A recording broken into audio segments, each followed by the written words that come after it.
حامدا للہ تعالی اولا و ثانیا ولعنان الثناء الیہ ثانیا وعلی افضل رسلہ محمد وآلہ مصلیا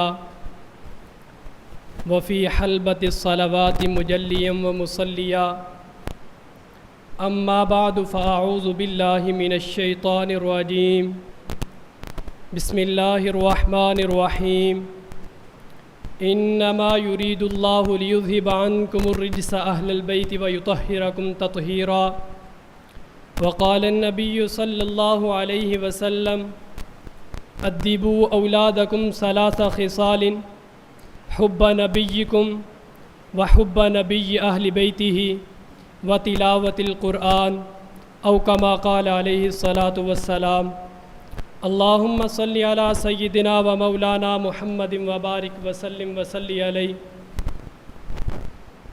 معزز سامعین، اللہ رب العزت نے حضور نبی کریم صلی اللہ علیہ وسلم کو جو دین جو شریعت عطا فرما کر مبعوث فرمایا، اس دین کی حفاظت کے لیے، اس دین کی تبلیغ کے لیے، اس دین کو قیامت تک آنے والے انسانوں تک پہنچانے کے لیے اللہ رب العزت نے حضور نبی کریم صلی اللہ علیہ وسلم کو جو جماعت عطا فرمائی، اگر اس جماعت کو دیکھا جائے تو اس جماعت کا ایک گروہ وہ ہے جس کا تعلق حضور کے گھرانے سے ہے، تو دوسری جماعت وہ ہے جس کا تعلق حضور کے یارانے سے ہے۔ ایک جماعت کو اہل بیت کہا جاتا ہے تو دوسری جماعت کو اصحاب رسول کہا جاتا ہے۔ ایک جماعت نے حضور نبی کریم صلی اللہ علیہ وسلم کی گھر کی زندگی کو محفوظ کیا تو دوسری جماعت نے حضور نبی کریم صلی اللہ علیہ وسلم کی گھر سے باہر کی زندگی کو محفوظ کیا۔ میرے دوستو، آج میں آپ کے سامنے اہل بیت کے چشم و چراغ سیدنا حسین ابن علی رضی اللہ تعالیٰ عنہ کی شان اور منقبت کے حوالے سے چند گزارشات آپ کے گوش گزار کرنا چاہتا ہوں۔ میرے دوستو، حضور نبی کریم صلی اللہ علیہ وسلم نے ارشاد فرمایا ادبوا اولادکم ثلاث خصال۔ سوال یہ ہے کہ حضور نبی کریم صلی اللہ علیہ وسلم نے اپنی اولاد کو، اپنے بچوں کو 3 چیزیں سکھانے کا حکم کیوں دیا؟ میرے دوستو، آئیے ایک مثال کے ساتھ بات کو سمجھتے ہیں۔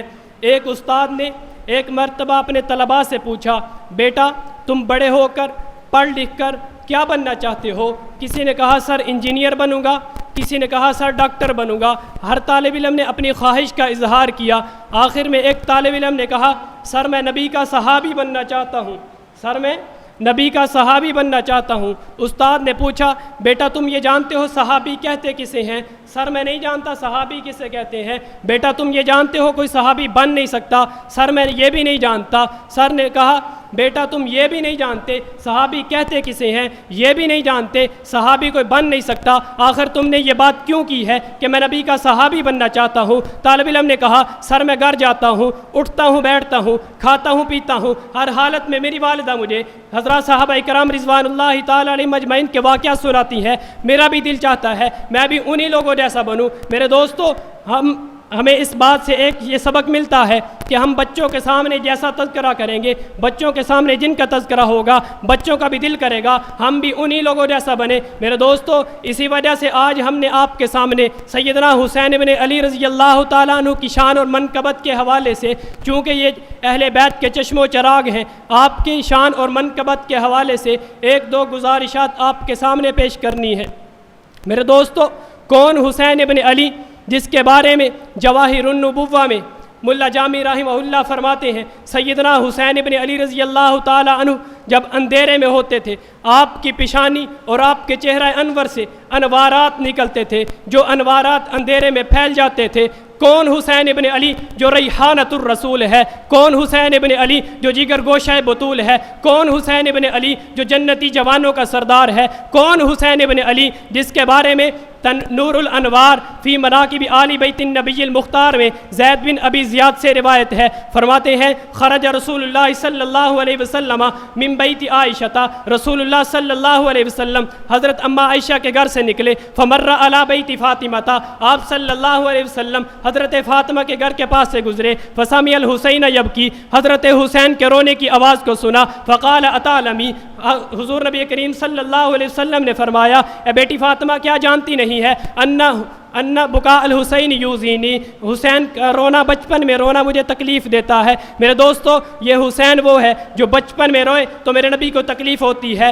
میرے دوستو بچپن میں بچے تو رویا ہی کرتے ہیں۔ حضور نبی کریم صلی اللہ علیہ وسلم کا جب دنیا سے وصال ہوا، اسماء الرجال کے ماہرین نے لکھا سیدنا حسین بن علی رضی اللہ تعالیٰ عنہ کی عمر مبارک اس وقت 6 سال تھی۔ میرے دوستو یہ 6 سال سے پہلے کا واقعہ ہے، توجہ کی ضرورت ہے کہ بچے تو بچپن میں رویا ہی کرتے ہیں، لیکن حسین کا رونا، بچپن میں رونا بھی میرے نبی کو تکلیف دیتا ہے۔ میرے دوستو ذرا تصور میں جا کر سوچئے گا کہ جب سیدنا حسین بن علی رضی اللہ تعالیٰ عنہ کو کربلا میں شہید کیا گیا ہوگا، میرے حضور کو، میرے نبی کو کتنی تکلیف ہوئی ہوگی۔ کربلا میں جب چھوٹے چھوٹے بچوں کو شہید کیا گیا ہوگا، نانا محمد کو کتنی تکلیف ہوئی ہوگی۔